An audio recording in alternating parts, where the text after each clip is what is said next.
നമുക്ക് പാലക്കാട് നിയമസഭാ തെരഞ്ഞെടുപ്പിനെ കുറിച്ചൊന്ന് സംസാരിക്കണം. ഈ കേരളത്തിൽ BJP എന്തായാലും ഒരു 4 അല്ലെങ്കിൽ 5-6 സീറ്റുകളിലേക്ക് സുനിശ്ചിതമായിട്ടും അധികാരത്തിലെത്തുമെന്ന് പ്രതീക്ഷിക്കുന്നതിൽ ഏറ്റവും ഒന്നാമത് നിൽക്കുന്ന, ഞാൻ നിയമം പോലുമല്ല കാണുന്നത്, വ്യക്തിപരമായി ഞാൻ പ്രതീക്ഷിക്കുന്ന, എനിക്ക് ആഗ്രഹമുണ്ടെന്നല്ല ഞാൻ പറയുന്നത്, മറിച്ച് BJPക്കുള്ളതിൽ ഏറ്റവും കോൺഫിഡൻസ് സീറ്റുകളിലൊന്ന് ശോഭാ സുരേന്ദ്രൻ പാലക്കാട് അത് കൊണ്ടുപോകുമെന്ന് തന്നെയാണ്. രമേശ് പിഷാരടിയാണ് കോൺഗ്രസിന്റെ സ്ഥാനാർത്ഥി. ടി എ റസാഖാണ്, അതൊരു ഹോട്ടൽ വ്യാപാരിയാണ്, ഉടമയാണ്. ടി എ റസാഖാണ് അവിടുത്തെ CPMന്റെ സ്ഥാനാർത്ഥി. ഈ സ്ഥാനാർത്ഥികളെയൊക്കെ പ്രഖ്യാപിച്ചതിന് ശേഷം ഇന്നലെ അവിടുത്തെ ഒരു ലോക്കൽ ചാനൽ ആളുകളോട് സംസാരിക്കവേ അതിൻ്റെ കുറച്ച് ബൈറ്റുകൾ ഞാൻ കാണുകയുണ്ടായി. അപ്പോൾ അവരൊക്കെ ചോദിക്കുന്നുണ്ട്, ആരാണ് വോട്ട് ചെയ്യുക? നമ്മൾ രാഷ്ട്രീയക്കാർക്കല്ലേ വോട്ട് ചെയ്യേണ്ടത്? ഒരാൾ സിനിമാക്കാരൻ, ഒരാൾ ബിസിനസ്സുകാരൻ. ഇവിടെ രാഷ്ട്രീയക്കാരിയായിട്ട് ശോഭ മാത്രമേ ഉള്ളൂ. അപ്പം ഞങ്ങളുടെ വോട്ട് ശോഭയ്ക്കാണ്. അവരൊന്നും BJPക്കാരല്ല, അവരൊക്കെ ആ നാട്ടിലെ സാധാരണക്കാരായിട്ടുള്ള ആളുകളാണ്. മാത്രമല്ല പാലക്കാടിനെ സംബന്ധിച്ച് പാലക്കാട് വലിയ രാഷ്ട്രീയ പാരമ്പര്യമുള്ള ഒരു സ്ഥലമാണ്. അത് നമ്മൾ ഏറ്റവും പ്രധാനമായി കാണണം. കാരണം പണ്ട് മുതൽ ഇടതുപക്ഷത്തിന് ശക്തമായ അടിത്തറ ഉണ്ടായിരുന്ന തന്നെ പറയണം ഒരു സ്ഥലമാണ്. ഇന്നുണ്ടെന്നുള്ളതിന് അർത്ഥമില്ല. പണ്ട് AKG 71 പാർലമെന്റ് ഇലക്ഷൻ അദ്ദേഹത്തിൻ്റെ സ്ഥിരം മണ്ഡലം കാസർഗോഡായിരുന്നു. അദ്ദേഹം അവിടെ പരാജയപ്പെടുമെന്ന് സംശയം വന്നപ്പോൾ വന്ന് നിന്നത് പാലക്കാടാണ്. മലമ്പുഴ എന്ന് പറഞ്ഞ അസംബ്ലി മണ്ഡലം EK നായരും VS അച്യുതാനന്ദനും T ശിവദാസമേനോനും ഒക്കെ ജയിച്ച സ്ഥലമാണ്. അപ്പം പാലക്കാടിൻ്റെ പിന്നെ പാലക്കാട് അസംബ്ലി പാലക്കാടാണ് ഇപ്പോൾ CPMന്റെ കയ്യിലൊന്നും ഇല്ലാതെ പോയത്. അതാണ്, അത് നമ്മൾ ആലോചിക്കണം. ഒരു കയ്യിൽ ഒരിക്കലും അവരുടെ ഉള്ളം കയ്യിലായിരുന്ന ഒരു ജില്ലയാണ്. ശരിക്കും പറഞ്ഞാൽ അന്ന് ഈ നമ്മുടെ കേരളം രൂപീകരിക്കുന്ന സമയത്ത് അന്നിങ്ങനെ ഒരു അപവാദം വന്നിരുന്നല്ലോ. അപ്പോൾ EM ഗോവിന്ദയുടെ അമ്മായിച്ചനായിരുന്നാണ് KM മണിക്കർ പാലക്കാടിനെ അവിടെ കമ്മ്യൂണിസ്റ്റ് ഭൂരിപക്ഷമുള്ള മേഖലയായിട്ടാണ് ചേർത്തത്. അങ്ങനെ സത്യമാണോന്നൊന്നുമില്ല. അപ്പോൾ അങ്ങനെ അദ്ദേഹം ചെയ്തു എന്നൊക്കെ ആരോണം ഉയർന്നിരുന്നു. അപ്പോൾ ഏതായാലും ഇടതുപക്ഷ പ്രസ്ഥാനങ്ങൾക്ക് വലിയ ആഴത്തിൽ വേറിട്ടുള്ളൊരു സ്ഥലം തന്നെയാണ് പാലക്കാട്. അവിടെ ശോഭ ഒരു അപ്പർ ഹാൻഡ് അല്ലെങ്കിൽ ഒരു മേൽക്കൈ നേടുക എന്ന് പറയുന്നത് അത് വളരെ പ്രധാനപ്പെട്ട കാര്യം. കഴിഞ്ഞ വർഷം വളരെ ഉപതെരഞ്ഞെടുപ്പിലും എല്ലാം മൂന്നാം സ്ഥാനത്താണ്. BJP സംബന്ധിച്ചിടത്തോളം വളരെ നിർണായകമായൊരു സീറ്റ് കൂടിയാണത്. ശോഭയ്ക്ക് കിട്ടിയില്ലെങ്കിൽ പിന്നെ ആരെ ഇറക്കാൻ, അതിനേക്കാളും വലിയൊരു VIP കാൻഡിഡേറ്റ് അവിടെ ഇല്ല. ശോഭയെ പോലെ ഒരു ശക്തമായ സ്ത്രീ, ഞാൻ ശോഭാ സുരേന്ദ്രന്റെ ആരാധികയോ ഫോളോവർ ഒന്നുമല്ല, പക്ഷേ നിലവിൽ കേരള രാഷ്ട്രീയത്തിലുള്ളതിൽ ഏറ്റവും വ്യക്തമായി സംസാരിക്കും. അവർക്ക് പ്രശ്നങ്ങളൊക്കെ ഉണ്ട്, അത് പറഞ്ഞാൽ വർഗീയതയും കാര്യങ്ങളും ഒക്കെ ഉണ്ട്. എങ്കിലും ഉറച്ചു നിന്ന് സംസാരിക്കുന്ന സ്ത്രീകളോട് നമുക്ക് തോന്നുന്നൊരു ബഹുമാനം നമുക്ക് സ്വാഭാവികമായും ശോഭയോട്. അന്ന് നമ്മുടെ ഇവിടെ പോലീസ് വിളയാട്ടം നടന്ന സമയത്തൊക്കെ തന്നെ വളരെ ശക്തമായി നമുക്ക് വേണ്ടി പരസ്യമായിട്ട് അനുകൂല രംഗത്തിറങ്ങിയ ഒരാളാണ് അവർ ഒരു പോലീസ് സ്റ്റേഷനിൽ വരെ വന്നിട്ടുണ്ടായിരുന്നു. എല്ലാ കാര്യത്തിലും അവർ അത്തരം കാര്യങ്ങളിലേക്ക് ഉണ്ടല്ലോ. സത്യമായി നമ്മുടെ നാട്ടിലെ വലിയ നമ്മളെ സഹായിക്കും നമ്മൾ കരുതിയിരുന്നവർ പോലും കണ്ട ഭാവം കാണിക്കാറുന്ന സമയത്ത് വളരെ ബോൾഡായി വന്ന അവർ നല്ല ധീരയായ നല്ല തൻ്റെടിയായ സ്ത്രീ തന്നെയാണ് അവർ. ഇവരെ പോലുള്ള ആളുകളാണ് സത്യം പറഞ്ഞാൽ നമ്മുടെ നാട്ടിൽ രാഷ്ട്രീയത്തെ നയിക്കാൻ.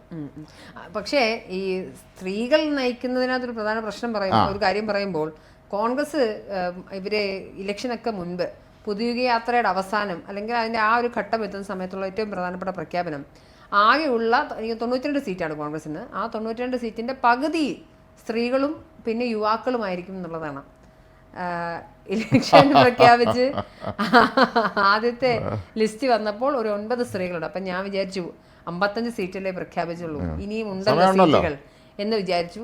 കഴിഞ്ഞ ദിവസം ബാക്കി സീറ്റുകൾ കൂടി പ്രഖ്യാപിച്ചു. ഒറ്റ പെണ്ണുങ്ങളില്ല.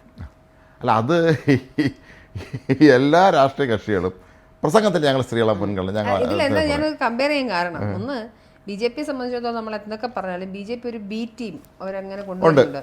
മാത്രമല്ല പ്രമുഖ നേതാക്കൾക്കൊപ്പം തന്നെ ഇപ്പോൾ ഉദാഹരണത്തിന് ശോഭാ സുരേന്ദ്രൻ കഴിഞ്ഞ നവ്യ ഹരിദാസ് നമ്മുടെ വയനാട് വളരെ ഉന്നത വിദ്യാഭ്യാസമുള്ള ഒരു സ്ത്രീയാണ്. അങ്ങനെ ഒരുപാട് സ്ത്രീകളെ അവർ വളർത്തിക്കൊണ്ട് വരുന്നുണ്ട്. അപ്പം BJP ഉള്ള ആളുകളെ വെച്ചിട്ടാണെങ്കിലും സ്ത്രീകളെ എങ്ങനെ മാറ്റുന്നൊന്നുമില്ല. ഇപ്പോൾ കോൺഗ്രസിനെ സംബന്ധിച്ചിടത്തോളം സ്ത്രീകൾ ഇല്ലാഞ്ഞിട്ടാണോ? അല്ല. ഇപ്പോൾ ഫോർ എക്സാമ്പിൾ ഷമ മുഹമ്മദ്, കുറച്ച് മുന്നേ അവരൊരു പോസ്റ്റ് ഇട്ടിട്ടുണ്ട്, നല്ല കഴിവുള്ള സ്ത്രീകളെയാണ് മാറ്റി നിർത്തുന്നതെന്ന് പറഞ്ഞ്. ക്ഷമയ്ക്ക് സീറ്റില്ല എന്നിട്ട് മാത്രമല്ല അവരുടെ വിമർശനം. സാധാരണഗതിയിൽ ഇപ്പോൾ ഒരുപാട് ആളുകൾ, ഇപ്പം ഇന്നലെ ഒരു യൂത്ത് കോൺഗ്രസിൻ്റെ നേതാവ് സീറ്റ് കിട്ടാത്തതിൽ പത്രസമ്മേളനം വിളിക്കുന്നു. ഇതൊക്കെ നമ്മൾ കണ്ടാൽ പോലും ക്ഷമ ചോദിക്കുന്നത് എനിക്ക് സീറ്റിലായിട്ട് മാത്രമല്ല, സ്ത്രീകൾക്ക് പൊതുവിൽ സീറ്റ് കുറഞ്ഞത് 92 9-10 സീറ്റ് എന്ന് പറയുമ്പോൾ 10%, ആകെ സീറ്റിലെ 10% മാത്രമാണ് സ്ത്രീകൾക്കുള്ളത്. അതിനേക്കാൾ കൂടുതലുണ്ട് BJP, അതിനേക്കാൾ കൂടുതലുണ്ട് CPM, അതിനെ അത്രയും തന്നെ ഉണ്ട്. അതായത് എല്ലാത്തിനെ ആവറേജ് വെച്ച് നോക്കുമ്പോൾ നമ്മളിവിടെ ഈ കോൺഗ്രസിനെ കുറിച്ച് പറയുമ്പോൾ ഏറ്റവും ശ്രദ്ധേയമായ കാര്യം ഈ രാജ്യത്തെ ഏക വനിതാ പ്രധാനമന്ത്രി നമുക്ക് തന്ന പാർട്ടിയാണ്. പിന്നീടൊന്ന് വന്ന് പിന്നീട് വരാനും നിൽക്കാനും പോകാനും ഒന്നും ആരും ഉണ്ടായില്ല ഇല്ല. അല്ല, ഞാൻ പറഞ്ഞത് ഇന്ദിരാഗാന്ധിയെ പോലുള്ളത് അതിശക്തയായ കരുത്തയായ ഒരു പ്രധാനമന്ത്രി, ഇന്ത്യ വളരെ നിർണായകം നയിച്ച ഒരു പ്രധാനമന്ത്രിയെ നൽകിയ ഒരു രാഷ്ട്രീയ പ്രസ്ഥാനമാണ് സ്ത്രീകൾ അവഗണിക്കുന്നത്. മാത്രമല്ല, ഇന്നിപ്പോൾ എന്തോ മഹിളാ കോൺഗ്രസ്സുകാരൊക്കെ അവർക്കെന്തോ പ്രതിഷേധ രംഗത്ത് പരസ്യമായിട്ടല്ല ജെ.പി. നദ്ദയ്ക്കെതിരെ. കാരണം സംസ്ഥാന അധ്യക്ഷ അവരാണല്ലോ, അവർ MP ആണ്, രാജ്യസഭാ അംഗമാണ്. പക്ഷേ ആ മഹിളാ കോൺഗ്രസിൻ്റെ ഭാരവാഹി അതൊക്കെ നടത്തി. പക്ഷേ അവരൊന്നും ചെയ്തില്ല എന്ന് പറഞ്ഞ ആരോപണം ഉന്നയിക്കുന്നുണ്ട് മഹിളാ കോൺഗ്രസിലെ പലരും. അല്ല, അവഗണിച്ചു എന്നുള്ള കാര്യത്തിൽ ഒരു സംശയവും ഇല്ല. ഐഷ പോറ്റിനെയൊക്കെ കൊണ്ടുവന്നതിന് വളരെ നിർണായകമായ തീരുമാനം അത് CPM-ൽ നിന്ന് ഇങ്ങോട്ട് വന്നതുകൊണ്ടാണ് ഐഷ പോറ്റിക്ക് സീറ്റ് കൊടുത്തതെന്നുള്ളതാണ്. അല്ലെങ്കിൽ ആ സീറ്റ് പോലും കിട്ടില്ലായിരുന്നു. അല്ല, മാത്രമല്ല ഇപ്പോൾ CPM-നോടൊപ്പം പോയ എല്ലാവരും അല്ല, കുറേ സ്ത്രീകളൊക്കെ എങ്കിലും കോൺഗ്രസ്സിന് വലിയ തോതിലുള്ള സംഭാവനയുള്ള ആളുണ്ടായിരുന്നു. അവരിന്ന് ഒരു രക്ഷയില്ലാത്തപ്പോൾ കളഞ്ഞിട്ട് വേറെ പാർട്ടിയിലോട്ട് പോയത്. ഒരുപാട് അങ്ങനെ പോയവരുണ്ട്. അതൊരു ലിസ്റ്റഡ് നീണ്ട പട്ടികയാണത്. അനിതാ ബാബുവിനെ പോലുള്ള യങ്സ്റ്റേഴ്സിനെ കൊണ്ടുവരാമായിരുന്നു. അതങ്ങനെയുള്ള ആളുകളെ കൊണ്ടുവരുന്നതിന് പകരം ഇവർ പൂർണ്ണമായും അർത്ഥത്തിൽ സ്ത്രീകളെ, ഞാൻ പറഞ്ഞ സ്ത്രീകൾക്ക് ഒരു പ്രത്യേക പ്രിവിലേജ് കൊടുക്കണമെന്നോ അങ്ങനെയൊന്നുമല്ല, പക്ഷേ കഴിവുള്ള സ്ത്രീകളുണ്ട്, എത്രയോ പേരുണ്ട്. അപ്പൊ അങ്ങനെയുള്ള സ്ത്രീകളെ കൊണ്ടുവരാൻ വേണ്ടിയല്ല ഞാൻ പറയുന്നത്, അവിടെ ജെൻഡർ നോക്കാൻ നിങ്ങൾ സീറ്റ് കൊടുക്കണം എന്നുള്ളതാണ്. അതുപോലും പറ്റുന്നില്ലെങ്കിൽ പിന്നെ എന്തിനാണ് രാഷ്ട്രീയ പാർട്ടി എന്ന് പറയുന്നത്? ഇനിയിപ്പോ CPM-ലേക്ക് നോക്കിക്കഴിഞ്ഞാലും വലിയ വിഭിന്നമൊന്നും അല്ല. ഇല്ല, എന്നാലും കമ്പാരിറ്റീവ്ലി തമ്മിൽ ഭേദം. ഈ മന്ത്രിസഭയിൽ ഒന്ന് രണ്ട് എത്ര സ്ത്രീകൾ, 2-3 സ്ത്രീകൾ മന്ത്രിയായിരുന്നു. ഉണ്ടായിരുന്നു, പിന്നെ ചിഞ്ചുറാണി, ഡോക്ടർ ബിന്ദു ഉണ്ടായിരുന്നു, വീണ ജോർജ്, 3 സ്ത്രീകളുണ്ട്. അത് വലിയ കാര്യമാണ്. 3 പേരെ സ്ത്രീകളാക്കുക കേരളത്തിൽ അപൂർവതയാണത്. കേരളത്തിൽ 3 സ്ത്രീയൊക്കെ മന്ത്രിസഭയിൽ ഉണ്ടാകുക എന്ന് പറയുന്നത്. ഇത് നമ്മുടെ നാട്ടിൽ പലപ്പോഴും ഈ ഏതെങ്കിലും സ്ത്രീയുടെ പേര് പരിഗണിച്ചാൽ പോലും അവസാനം എന്തെങ്കിലും ഒരു പ്രഷർ വന്ന് മാറ്റിയിട്ട് ആദ്യം നോക്കുന്ന സ്ത്രീക്ക് മാറ്റിച്ച സ്ത്രീ അതങ്ങ് മാറ്റും. അവർക്ക് പ്രതിഷേധിക്കണ്ടല്ലോ, അടുത്ത ഒരാളിനെ അങ്ങ് വയ്ക്കും. അതൊരു സത്യമാണ്. നമ്മുടെ നാട്ടിൽ കാലം ഇത്രയും ആയിട്ടും ഇപ്പോഴും ഈ രാഷ്ട്രീയത്തിൽ സ്ത്രീകളോടുള്ള അവരുടെ സമീപനം മാറിയിട്ടില്ല എന്നുള്ളതാണ്. ഇത് നമ്മുടെ തദ്ദേശ ഭരണ സ്ഥാപനങ്ങളിൽ ചെയ്തതുപോലെ അസംബ്ലിയിലും പാർലമെൻറ്റിലും നിർബന്ധമായി സ്ത്രീക്ക് സംവരണം കൊണ്ടുവരാൻ ബില്ലുണ്ട്. അതിന് നിയമം കൊണ്ടുവരണം. നിയമം കൊണ്ടുവന്നാൽ അങ്ങനെ പ്രൊട്ടക്ഷനിസമായിട്ട് അങ്ങ് പോവുകയുള്ളൂ. ഞാൻ പറഞ്ഞു, ഉള്ളതിൽ കഴിവുള്ളവരെ എടുക്കുക എന്നുള്ളൊരു രീതിയിലേക്ക് പോലും മാറുന്നില്ല. അപ്പോൾ BJP ആണ് എനിക്ക് തോന്നുന്നത്.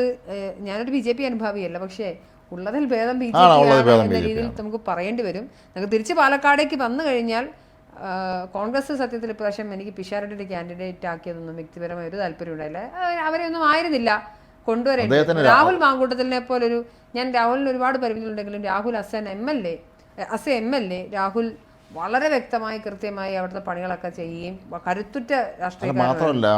അതിന് തൊട്ട് മുന്നേ ഷാഫിയായിരുന്നു. ഇത് ഷാഫിയാണ് രമേശ് പിഷാരടിയെ കൊണ്ടുവന്നത്. അല്ല, എനിക്ക് പലരും വന്നിട്ടുള്ള കാര്യം, ഈ സിനിമയിൽ നിന്ന് അല്ലെങ്കിൽ സാഹിത്യത്തിൽ നിന്നൊക്കെ വന്നിട്ടുള്ള പല ഈ ജനപ്രതിനിധികളായവരും അവർ ദയനീയ പരാജയം പിൽക്കാലത്ത് തെളിയിച്ചിട്ടുണ്ട്. കാരണം ഒരിക്കലും ഒരാൾ എൻ്റെ അടുത്ത സുഹൃത്തെ മാധ്യമപ്രവർത്തകൻ എൻ്റെ അടുത്ത് പറയുന്നത്, ഇങ്ങനത്തെ സാംസ്കാരിക ഒരു മേഖലയിൽ നിന്ന് ഒരാൾ MLA ആയി, പുള്ളി വളരെ ആഡംബര ജീവിതം നയിക്കുന്ന ഇതിന് സാധാരണക്കാരൻ ഇടപെടും. അപ്പോൾ അദ്ദേഹത്തിൻ്റെ വീട്ടിലേക്ക് രാവിലെ മത്സ്യത്തൊഴിലാളികളുടെ ഒരു സംഘം എത്തുകയാണ്. അപ്പോൾ അവർക്ക് മണ്ണെണ്ണ ആവശ്യം കിട്ടുന്നില്ല എന്നൊക്കെ പറഞ്ഞ്, അപ്പോൾ ഇവരാകെ ഇതിലാണ്. അപ്പോൾ ഇയാൾക്കൊന്നും അറിയില്ല എന്താണ് ഇവരാവശ്യം, ഇവർക്ക് മണ്ണെണ്ണ കൊണ്ടിട്ട് എന്തിനാണെന്നൊന്നും പുള്ളിക്ക് അറിയില്ല. അപ്പോൾ ഇവർ വല്ലാതെ ഇതൊക്കെ അറിയാവുന്ന രീതിയിൽ ബഹളം വയ്ക്കുമ്പോൾ ഇദ്ദേഹം പകച്ചിരിക്കുകയാണ്, എന്താ ആരെടുത്താണ് വിളിച്ച് പറയണം. അപ്പോൾ തഹസിൽദാരെ വിളിക്കാൻ എന്തൊക്കെ ഇവർ പറയുന്നുണ്ട്. പക്ഷേ പുള്ളിക്ക് ഇത് ആരെ വിളിക്കണമെന്നോ എന്ത് ചെയ്യണമെന്നോ, പക്ഷേ ഒരു രാഷ്ട്രീയക്കാരനായിരുന്നുവെങ്കിലും അവനറിയാം എന്ത് ചെയ്യണമെന്നുള്ളത്. എല്ലാവരും പറയുന്നു, ഈ ഉമ്മൻചാണ്ടി പോലുള്ള ഒരാൾ, പിണറായി വിജയനെ പോലെ ഇത്രയും അനുഭവ സമ്പത്തുള്ള ആളെ സംബന്ധിച്ചിടത്തോളം നമ്മളൊരു ഫയൽ ഒരു ആവശ്യം വരുമ്പോൾ കൊണ്ടുവന്നാൽ ആ സെക്കൻഡ് അവർക്ക് നോക്കിയാൽ മനസ്സിലാക്കും എന്താ സംഭവം എന്നുള്ളത്. കക്കാരന്മാരുടെ എല്ലാ പ്രത്യേകത ഉണ്ടായിരുന്നു. എക്സ്പീരിയൻസ്ഡ് ആയിട്ടുള്ള രാഷ്ട്രീയക്കാരനെ സംബന്ധിച്ചിടത്തോളം അവർക്ക് ഇതൊക്കെ അറിയാം, ജനങ്ങളെ എങ്ങനെ നടത്തണമെന്നൊക്കെ അറിയാം. ഇവർക്കൊന്നും അറിയില്ലായിരിക്കും. ശരിക്കും പറഞ്ഞാൽ ഈ സിനിമാക്കാരെ പെട്ടെന്ന് ഒരു സുപ്രഭാതത്തിൽ പിടിച്ചോണ്ട് സ്ഥാനാർത്ഥിയാക്കണമെന്നേ പലരും ചോദിക്കാം. തമിഴ്നാട്ടിൽ MGR മുഖ്യമന്ത്രി ആയിരുന്നില്ലേ എന്ന്. MGR അതിന് മുമ്പ് MLA ആയിരുന്നിട്ടുണ്ട്. MGR DMKയുടെ രാഷ്ട്രീയത്തിൽ പെരിയോറിന്റെ കൂടെ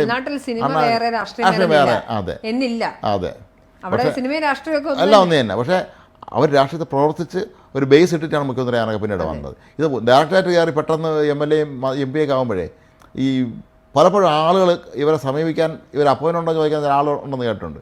പണ്ടേ സിനിമയുടെ സുരേഷ് ഗോപിക്ക് ഇതുവരെയും രാഷ്ട്രീയത്തിന്റെ ആ തൊപ്പി എന്താ പറയുക, ഭരചന്ദ്രന്റെ തൊപ്പി ഇതുവരെ എടുത്ത് മാറ്റാത്തവരാണ് പലപ്പോഴും പെരുമാറുന്നത് പോലും. അല്ല, ഒരിക്കലും ആരോ പറയുന്നുണ്ടായിരുന്നു, ഏതോ ഒരു സിനിമയുടെ ജനപ്രതിയായപ്പം ഉദ്ഘാടനത്തിന് എന്ന് കളിക്കാൻ പുള്ളി അറിയാതെ ചോദിച്ചത് റേറ്റ് എത്രയാണ്, പ്രതിഫലം പുള്ളി മറന്നുപോയി. ഈ ഉദ്ഘാടന സിനിമാക്കാരെ സംബന്ധിച്ച് അവർക്ക് കാശാണല്ലോ. അപ്പം ഓർത്തില്ല, ഞാൻ ജനപ്രതിനിധിയാണ്, സർക്കാർ ഇറങ്ങി എന്നെ ക്ഷണിക്കാൻ വന്നതാണെന്നുള്ള കാര്യം പോലും അറിഞ്ഞുകൂടായിരുന്നു. ആരോ തമാശ പറയും. സത്യമായിരിക്കും ഇതൊക്കെ. കാരണം അതൊരു തെറ്റായ പ്രവണതയാണ് കേട്ടോ. നമ്മൾ രാഷ്ട്രീയക്കാരെ നമ്മൾ പിഷാരടിക്ക് രാഷ്ട്രീയ ബോധമില്ല എന്നൊന്നുമല്ല പറയുന്നത്. പക്ഷെ പാലക്കാട് പോലെ അതിനിർണായകമായ ഒരു ഒന്ന് BJP വെട്ടാനോ കോൺഗ്രസിനെ പറ്റുള്ളൂ, CPM കൊണ്ടൊരു കഴിവുമില്ല. അങ്ങനെ ഒരു സാഹചര്യത്തിൽ കുറച്ചുകൂടി കരുത്തുറ്റൊരു രാഷ്ട്രീയ പോരാളിയെ തന്നെ കൊണ്ടുവരണമായിരുന്നു. എന്തൊക്കെ പറഞ്ഞാലും നമ്മളെയൊക്കെ സംബന്ധിച്ചിടത്തോളം ഇതൊരു രാഷ്ട്രീയ ചതുരംഗക്കളി കാണാനുള്ളൊരു എന്താ പറയുക, അതൊരു രാഷ്ട്രീയം അറിയുന്നവർക്ക് ഇതൊരു രസമാണ്. രാഷ്ട്രീയം അറിയുകയും കേരള രാഷ്ട്രീയത്തിന്റെ അങ്ങോട്ടും ഇങ്ങോട്ടുള്ള മാറ്റലും മറിച്ചിലും കാണുന്നവർക്ക് ഇത് ഭയങ്കര രസമുള്ളൊരു സമയമാണ് തെരഞ്ഞെടുപ്പ് എന്ന് പറയുന്നത്. നമ്മൾ മനസ്സിലാക്കേണ്ട, നമ്മുടെ പിഷാരടിയൊക്കെ വന്ന് അല്ലെങ്കിൽ ഗണേഷ് കുമാർ സിനിമ മന്ത്രി മുകേഷൊക്കെ എന്ന് പറയുമ്പോഴും 1987 നിയമസഭാ തെരഞ്ഞെടുപ്പിന് ഈ പ്രേം നസീറിനെ കോൺഗ്രസ്സിൽ അംഗമാക്കിയതിന് ശേഷം കേരളത്തിൽ 140 മണ്ഡലത്തിൽ അദ്ദേഹത്തെ കൊണ്ട് പ്രസംഗിപ്പിച്ചു. പക്ഷേ അന്ന് ഭരണം കിട്ടിയില്ല. അദ്ദേഹത്തിൻ്റെ സ്വന്തം നാടായ ചിറയൻകീഴ്, അദ്ദേഹം ആ ജന്മനാട്ടിൽ അവിടെ പോലും LDF ആണ് അന്ന് ജയിച്ചത്. അപ്പോൾ ഇത് പ്രേം നസീറിന് ആൾക്കെല്ലാം വലിയ ഇഷ്ടമാണ്, നല്ല മനുഷ്യൻ, നല്ല സിനിമ നടനാണ്, എല്ലാവരും ഇഷ്ടപ്പെടും. പക്ഷേ ഒരു രാഷ്ട്രീയക്കാരനെ കാണാൻ ആൾ താല്പര്യം പ്രകടിപ്പിച്ചില്ല എന്നുള്ളതാണ്. അസം ഗണേഷ് കുമാറിൻ്റെ വിജയമൊക്കെ അവിടെയാണ്. ഗണേഷ് കുമാർ അദ്ദേഹത്തിൻ്റെ അച്ഛനും വലിയ നേതാവായിരുന്ന ആ ഒരു അന്തരീക്ഷം വളർന്നുകൊണ്ടായിരിക്കാം ഗണേഷ് കുമാറിന് മുന്നിൽ ഒരു വിഷയം വരുമ്പോൾ അതെങ്ങനെ കൈകാര്യം ചെയ്യുന്നത് പുള്ളിക്ക് നന്നായിട്ട് അറിയാം. അല്ലാതെ നമ്മൾ ഡയറക്ടറായിട്ട് സിനിമക്കാരനെ ഇറങ്ങി ചെന്ന് നമ്മൾ പെട്ടും പലപ്പോഴും വരണവർ നമ്മുടെ ഓഫീസ് ഓരോരുത്തർ ഓരോ ആവശ്യങ്ങൾ പറഞ്ഞാൽ നമ്മൾ ദിവസം കാണാറുള്ള ആളല്ലേ. ഇതിൻ്റെ അപ്പുറത്ത് ഇതിൻ്റെ ഒരു 3 ഇരട്ടി വലിയ അവസ്ഥയായിരിക്കും ഓരോരുത്തരും വന്ന് കാണുന്നത്. അപ്പോൾ ഇതെങ്ങനെ ഹാൻഡിൽ ചെയ്യുക എന്നുള്ളൊരു പ്രശ്നമാണ് ഒരു സംബന്ധിച്ചുള്ളത്. അപ്പോൾ സ്ത്രീകളെ ഉണ്ടല്ലോ, സ്ത്രീകളെ ജനപ്രതിനിധികളാക്കുന്നത് പലരും പറഞ്ഞിട്ടുണ്ട്, അത് നല്ലതാണെന്ന് പറഞ്ഞിട്ടുണ്ട് പലരും. കാരണം അവർക്ക് പെട്ടെന്ന് കാര്യം ഈ പുരുഷന്മാരെക്കാൾ ഒരു മനുഷ്യൻ, ഒരു സ്ത്രീ, ഒരു ആരെങ്കിലും വന്നൊരു വിഷമം പറഞ്ഞാൽ അതിൻ്റെ ആ ഒരു ആസ്പെക്റ്റ് അവർ പെട്ടെന്ന് അവർ ക്യാച്ച് ചെയ്യുന്നതാണ് പറയുന്നത്. അത് നല്ല കാര്യമാണ്. അപ്പോൾ അതുകൊണ്ട് എന്തായാലും നമ്മുടെ നാട്ടിലെ ഈ കോൺഗ്രസ്സുകാർ ഇനിയെങ്കിലും സ്ത്രീകളെ പരിഗണിക്കേണ്ടത് അത്യാവശ്യമാണ്. തീർച്ചയായിട്ടും.